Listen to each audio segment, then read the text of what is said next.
Hi guys, my name is Heather Lister, and I want to take a couple minutes to talk about how to use Twitter to participate in our PA Lib chat that's coming up.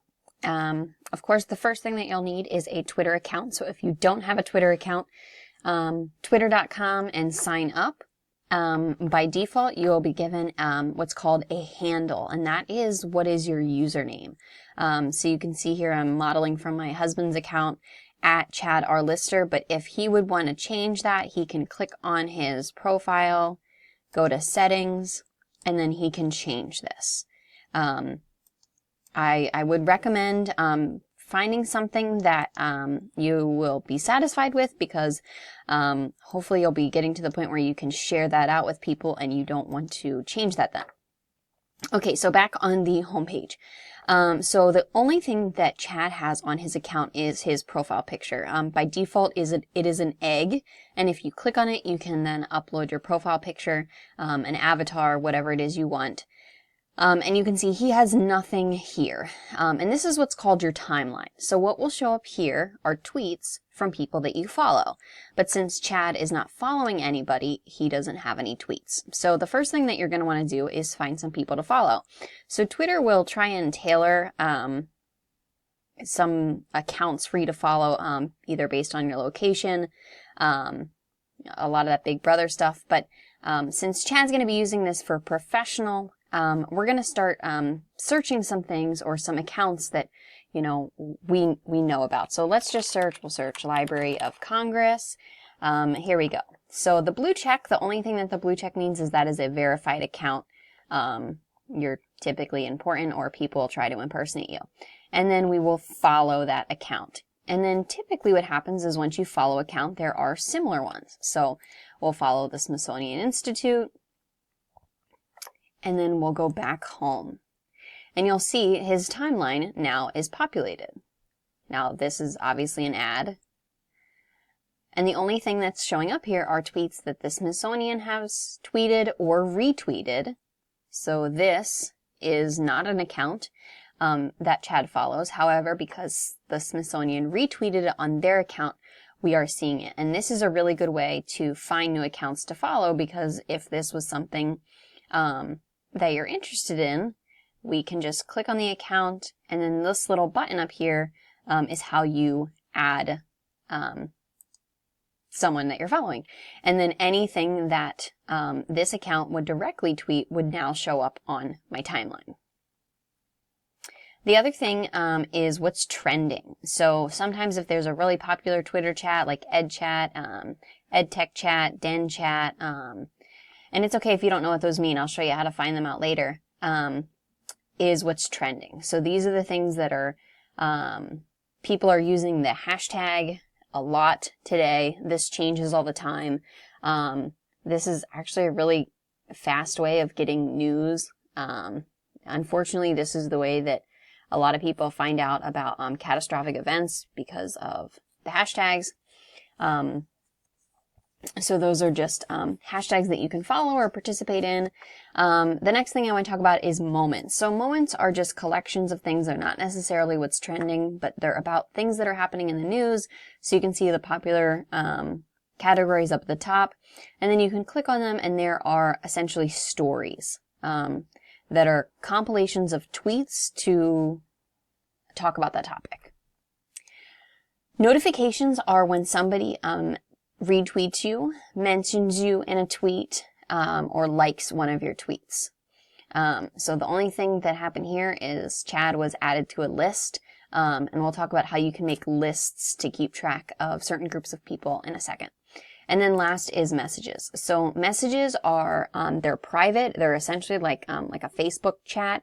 The only people that see them are the people that are involved in the direct message. So if I would want to send a direct message, I would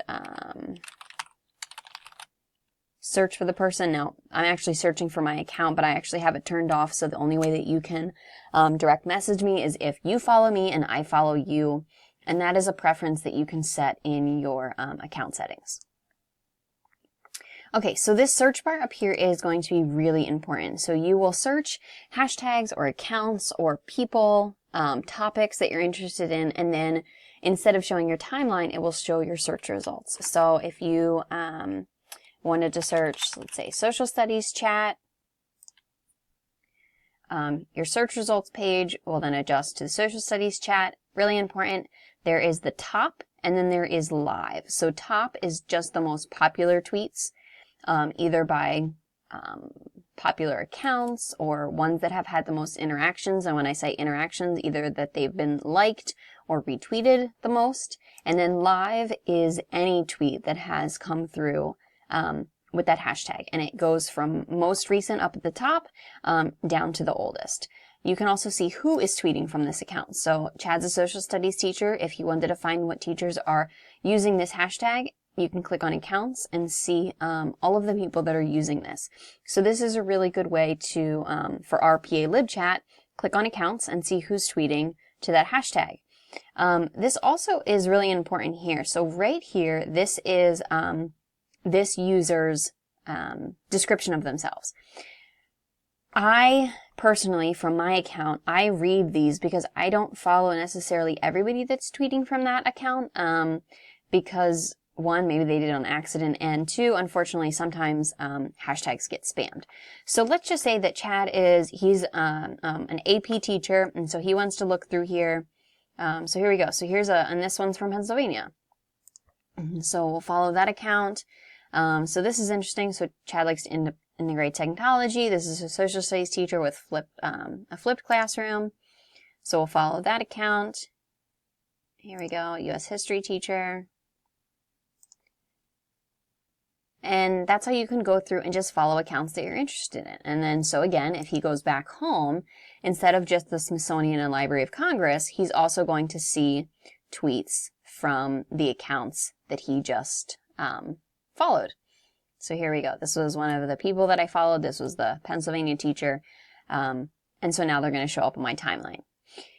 Last thing you need to know is how to do something with a tweet. So let's say that I really am interested in this tweet from the Smithsonian, and I want to tweet it out to people that follow me.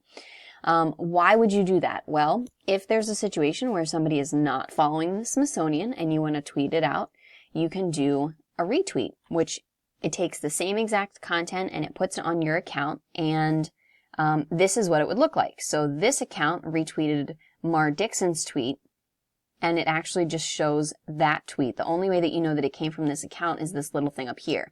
But what I can also do is I can add a comment. So I can do a couple of things. I can say something just like, how amazing, and tweet that out.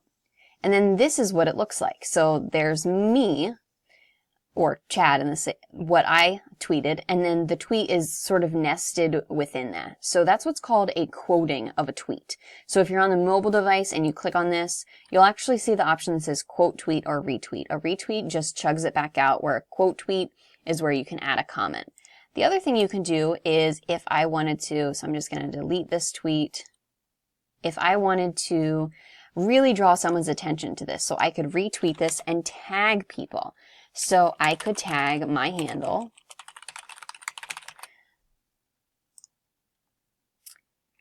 and say something like, check this out. Now, this is really important. So for this tweet, I started with the username or the handle that I'm tagging. This means that the only people that will see this tweet are the people that both follow myself and Chad. If I want all of my followers to see this, I can put a period in front of it. That's sort of a clever hack. Or you can do something like this. Check this out. Tag @librarianlister. So I'm switching over to my account now because I want to show you what it looks like when you are tagged or notified. So this is my account. So you can see how many times I've tweeted, and you'll see this on Chad's account once he starts tweeting. How many people I'm following, how many people follow me, and then you'll see I have this notifications bar up here. So if I click on notifications, I'm going to go to mentions.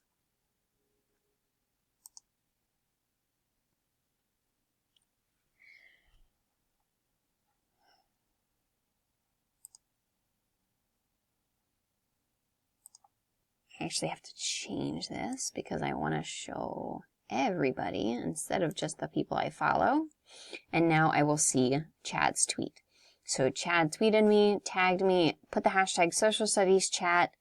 And if I like this, I can just hit that like. The like really doesn't do anything. It does notify the person that somebody liked her tweet. So like here, I tweeted this yesterday to Allison, and these 2 people liked it. But if you want to go back and find the things that you like, you're going to want to go to your profile. So you click on your little head, go to view profile, see your entire profile, and then you can see all of the things that you liked. So I've liked over 4,000 things. If I want to go back and look at those, I can click on that and just browse through them. This is not the best way of curating resources, which is why I talk about Participate Chat a little bit later. But Participate is the way that I find a lot of hashtags.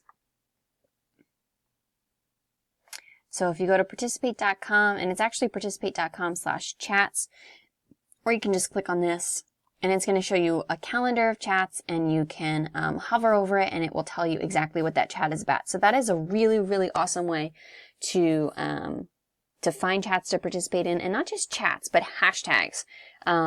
Because again, if you see something that is relevant to Pennsylvania librarians, you don't have to wait till the last Wednesday of the month at 8 o'clock to start sharing those. We want to make the hashtag as active as possible. So again, you just go to PA Lib Chat, and you can see the chat. And in just a second, I'm going to tell you exactly how to go through the hashtag to actually participate in a chat.